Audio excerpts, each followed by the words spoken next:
আজ অক্ষয় তৃতীয়ার পুণ্যতিথিতে শক্তিনগর শ্রীরামকৃষ্ণ বিবেকানন্দ পাঠচক্র 10ম বর্ষে পদার্পণ করল। অগণিত রামকৃষ্ণ ভক্ত তারা এখানে আমাদের এই আশ্রমে তার ভাবধারায় আকৃষ্ট হয়ে এখানে আসছেন। যতদিন যাচ্ছে এই আশ্রমে জনপ্রিয়তা বাড়ছে।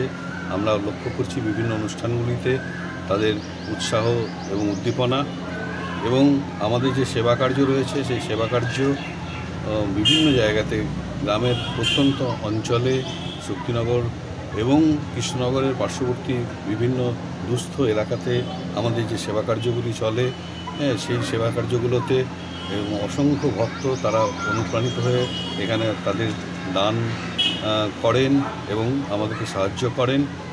আমাদের প্রতিটি কাজে তাদের আমরা সহযোগিতা পাই এবং আমরা আশা রাখি এই যে আশ্রম বা এই পাঠচক্র যতদিন যাবে তত বেশি মানুষের কাছে পৌঁছে যাবে। এবং আমাদের এই সদস্যদের কাছে বেশি যে বার্তা দিতে চাই, সেই বার্তাটা হচ্ছে আপনারা আপনাদের প্রতিটি জীবনের প্রতি পদক্ষেপে ঠাকুরকে নিয়ে, মাকে নিয়ে, স্বামীজিকে নিয়ে থাকুন। তাদের ভাবধারায় একেবারে শিক্ষিত হয়ে থাকুন, স্নাত হয়ে থাকুন। আপনারা যদি এইভাবে নিজেদেরকে রামকৃষ্ণময় করে তুলে ধরতে পারেন, তাহলে সমাজের উপকার হবে, দেশের উপকার হবে এবং আপনাদেরও মোক্ষ লাভ হবে এই আশা করছি।